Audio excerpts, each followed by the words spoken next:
नमस्कार साथियों, आज मैं फिर आपके बीच में हूँ। जैसा कि मैंने वादा किया था कि नवरात्रों में हम मिशन एम्प्लॉयमेंट फॉर ऑल योजना के फॉर्म्स निकालेंगे, तो वो लगभग हमारी तैयारी पूरी हो चुकी है और नवरात्रों से आपको वो सब उपलब्ध करा दिया जाएगा कि आप वेबसाइट पे जाके अपना ऑनलाइन रजिस्ट्रेशन करा सकते हैं और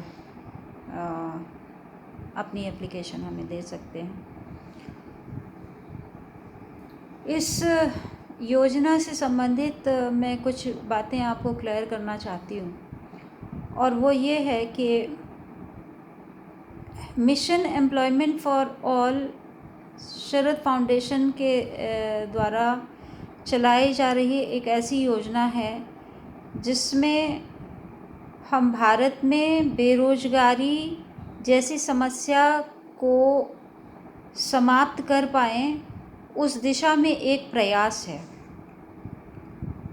और इस पर मुझे काफ़ी लोगों की प्रतिक्रिया आ रही थी, तो मुझे लगा कि मैं आज आपको ये क्लियर कर दूं कि ये कोई प्लेसमेंट सर्विस या प्लेसमेंट के आधार पर बनाई गई कोई योजना नहीं है।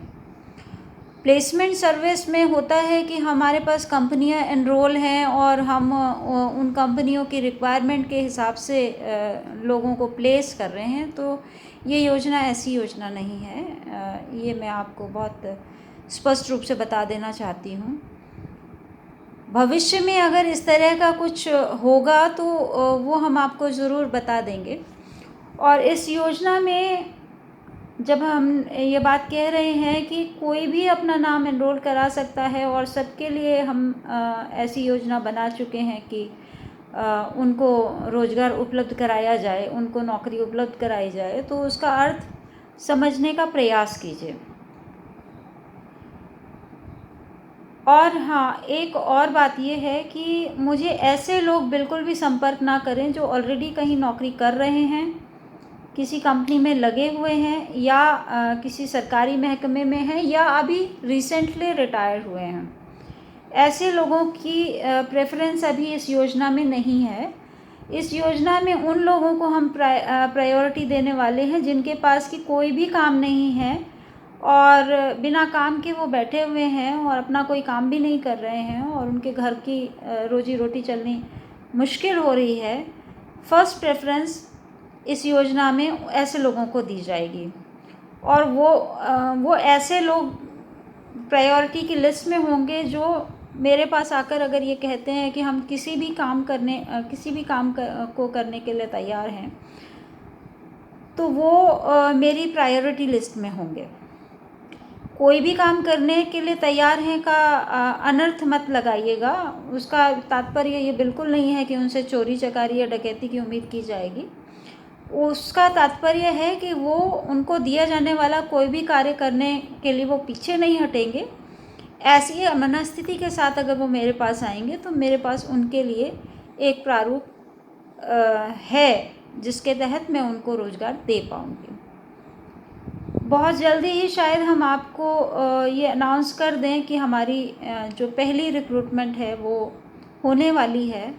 थोड़ा धैर्य रखिए, मैं उसकी आपको पूरी वीडियो जारी करूंगी जो भी पहला रिक्रूटमेंट इस योजना के तहत किया जाएगा। दूसरा ये कि ये जो भी रजिस्ट्रेशन हो रहा है, चाहे वो ऑनलाइन है या फिज़िकल रूप से है, इसकी कोई फ़ीस नहीं रखी गई है। लोगों में ये भ्रम फैल रहा है कि हम कोई उनसे फ़ीस ले रहे हैं, तो ऐसा नहीं है। और शरद फाउंडेशन एक चैरिटेबल ऑर्गेनाइजेशन है। उसके तहत अगर वो अपना कोई योगदान अपनी विश से, अपनी इच्छा से करना चाह रहे हैं तो उसका स्वागत है। और योगदान की ज़रूरत तो हमेशा रहती है फाउंडेशन को, क्योंकि फाउंडेशन के पास कोई इस तरह का फंड नहीं होता कि वो हर काम को करने में सक्षम है। ये सब चीज़ें जनसहयोग से होती हैं और जब जनसहयोग मिलता है तो हर अच्छे काम को अंजाम दिया जा सकता है। उसी के तहत इस योजना को भी हमने शुरू करने का प्रयास किया है और ऑल इंडिया लेवल पर है ये ऐसा नहीं है कि केवल फरीदाबाद में है। बहुत से लोग पूछ रहे हैं कि खाली फरीदाबाद में है, तो ऐसा नहीं है।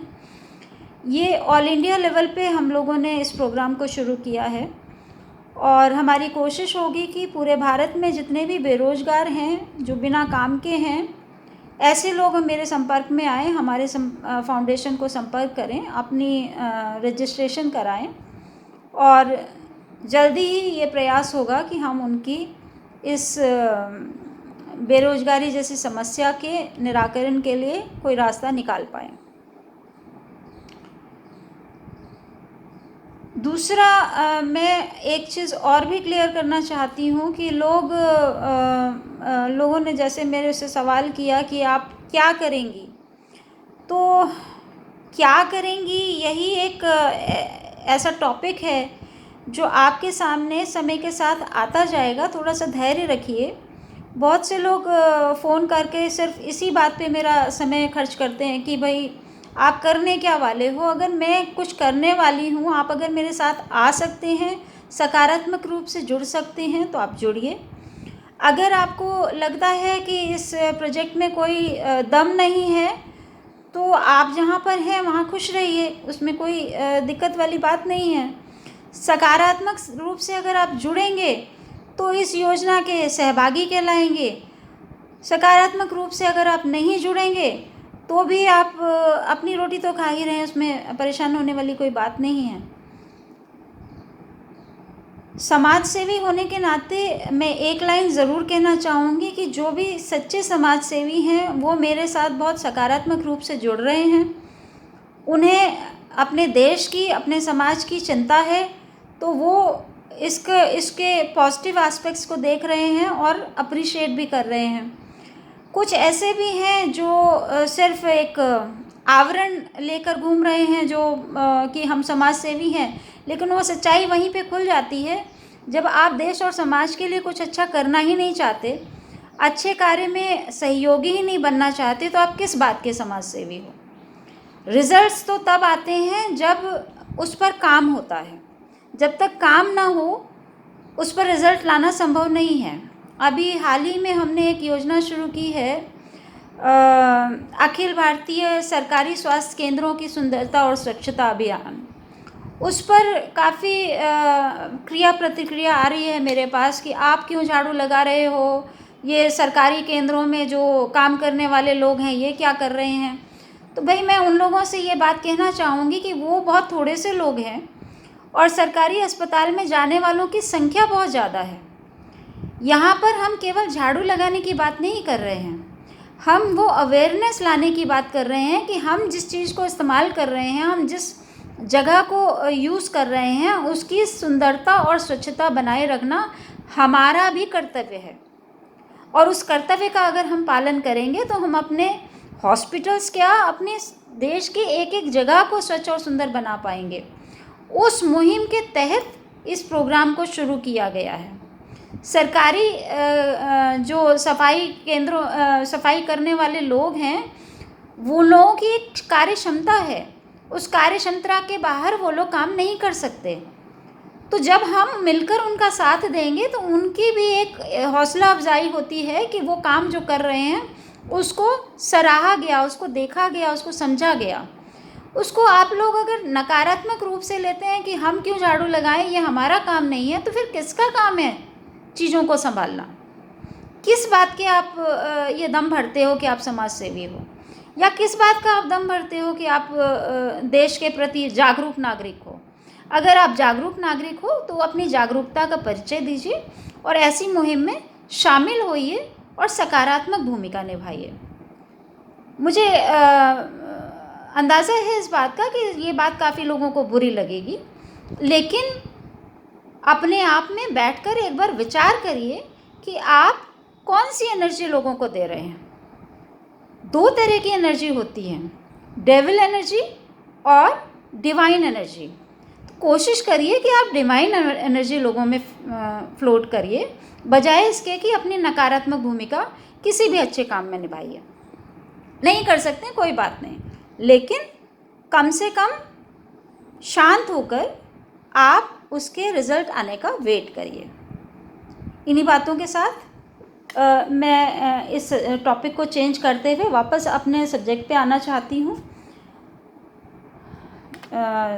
ये जो बेरोज़गार योजना है, इसकी वेबसाइट उपलब्ध हो चुकी है। नवरात्रों से इस पे आप अपनी जो चीज़ें हैं वो सबमिट करा सकते हैं, प्रोफाइल अपना दे सकते हैं, और इसकी कोई फ़ीस नहीं रखी गई है, कोई चार्जेस नहीं है इसके। विलिंगली आप कुछ डोनेट करना चाहते हैं वो एक अलग बात है, लेकिन कोई ज़बरदस्ती नहीं है कि आपको इसके तहत आपको कोई फ़ीस देनी है। ये मैं दोबारा से आपको अवगत करा रही हूँ। तो प्लीज़ मुझे ऐसे बातों के लिए बार बार फ़ोन ना किया जाए कि ये क्या योजना है या क्या आप करने वाले हो। जो भी होगा वो आपके समक्ष आ जाएगा, और शांतिपूर्वक अगर आप हमारे साथ जुड़ सकते हैं तो आप प्लीज़ जुड़िए। नहीं जुड़ सकते हैं तो भी आपका धन्यवाद। आपकी क्रिया प्रतिक्रिया का हमेशा सरित फाउंडेशन स्वागत करेगी और उस पर काम भी करेगी।